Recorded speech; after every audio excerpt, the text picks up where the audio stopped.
If you wanted to destroy an entire civilization, you wouldn't send an army. You would just slowly change their Oh, calendars. absolutely. It's much quieter that way. Right.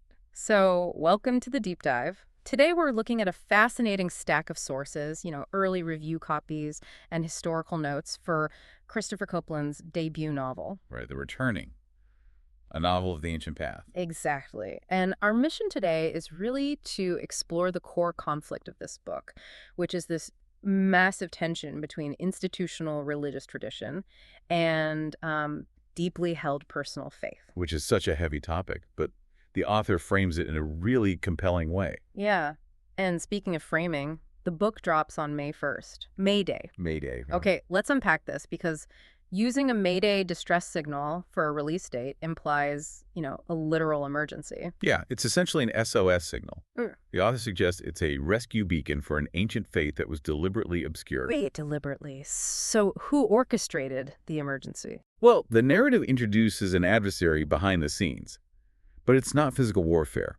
The author points out that violent persecution like throwing early believers to the lions was actually a strategic failure. Because it just created martyrs, right? Exactly. It multiplied them. So the adversary pivots to something way more insidious, which is institutional corruption. Oh, wow. Yeah, he uses councils, like Nicaea, to basically rewrite time.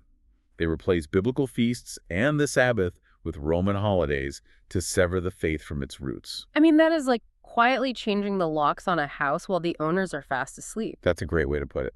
But I have to push back a little here. If the entire Roman Empire changed the locks, how did anyone manage to keep the original keys? That's the core of the story. The sources show that the ancient path survives through the personal faith of just, ordinary people. Yeah. They hold the thread across time. And the book actually teases some amazing scenes about this. No spoilers, but we get dropped into 300 AD in Antioch. Right, with Joseph. Yeah, Joseph the ironworker. He's faithfully keeping his Shabbat lamp burning even as these imperial Sunday laws are closing in. Just a quiet defiance. And then the story follows that thread to the 1600s in Ethiopia. Oh, the old monk. Yes, Abba Theodros.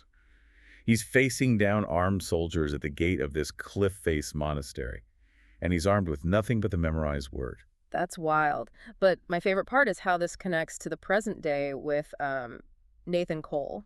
The high school history teacher in Tennessee. Right. He's just a normal guy who actually does the math on the Friday to Sunday timeline for Jesus in the tomb. And he realizes the institutional narrative mathematically doesn't add up. Exactly. Friday afternoon to Sunday morning is, what, a day and a half? 2 nights at best. But the ancient texts say 3 days and 3 nights. So he realizes the timeline he's accepted his whole life is mathematically impossible. The marker's removed. Yeah, it's like this unopened envelope of ancient truth that was just sitting on his table. Waiting to be read. Right. So what does this all mean? For you listening, it raises a huge question. What unopened envelopes of ancient truth are sitting on your own table right now? It really makes you evaluate your own assumptions. It does.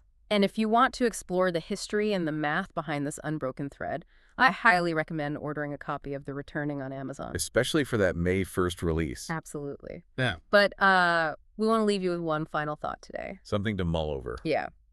If the adversary's greatest historical victory was convincing sincere people to observe a corrupted calendar, what mundane habits in your own daily routine might actually be a quiet surrender to his design?